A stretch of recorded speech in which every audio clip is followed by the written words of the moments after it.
እኔ ሰይጣንም ይሁን የአማራን ክልል ወይም የአማራን ህዝብ ጥቅም ለማስከበር ከመጣ አባሉ ነው የምሆነው። ጣራው በተቀደደ ሆስፒታል ነው የምንታከመው፣ በዳስ ትምህርት ቤት ነው የምንማረው፣ መሰረተ ልማት የለም። ይሄ ሁሉ ግን ከመኖር አይበልጥም። መጀመሪያ መኖር አለብን። ስለዚህ መኖራችንን እባካችሁ አስረግጡልን። ባለቤቱን ካልናቁ አጥሩን አይነቀንቁም ይላል የኛ ማህበረሰብና ተንቀን ስለሆነ በጣም ይቅርታና ምናጨበጭብበት ጊዜ ላይ ያለን አይመስለኝም።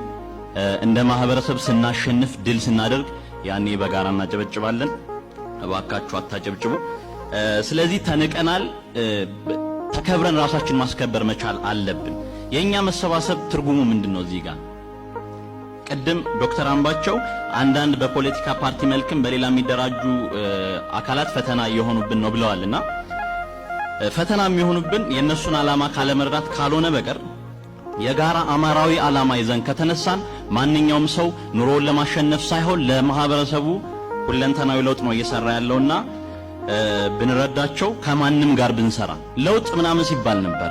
ለውጡ ከመጥፎ ስርዓት ወደ ጥሩ ስርዓት ነው ወይስ ስልጣንን ከነንትና ወደ ነንትና ወደ ተረኞች ማሻገር ነው?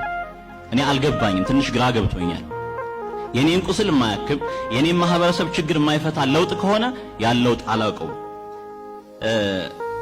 እኛና ሌሎች እንዴት ነው እየኖርን ያለነው ኢትዮጵያ ውስጥ? ስለ ኢትዮጵያ ተጨነቅን፣ በጣም አዘንን። ስለ ኢትዮጵያ ደማችንን ሰጠን። ምላሹ ምን ሆነ? ይመስለኛል እባብና እርግብ በአንድ ሜዳ እየተጫወትን ነው። ስለዚህ ወይኛ እባብ እንሁን ወይ እነሱ እርግብ ይሁኑ። እንደዛ ካልሆነ በተናጥል ምን ሞትበት ነገር አይኖርም። በመጨረሻ እኛ ካልሆንን መቼ ዛሬ እኛ ካልሆንን ማን ዛሬ ካልሆነ መቼ ማንስ ይመጣልናል? ይህን ችግር ለመፍታት ከማርስ ምን ጠብቀው ሰው የለንም። እንደጋግፍ፣ እንዋደድ፣ አንድ እንሁን። ሌላው የግል ጥቅማችን ወደ ጎን እንተው። በጣም አመሰግናለሁ።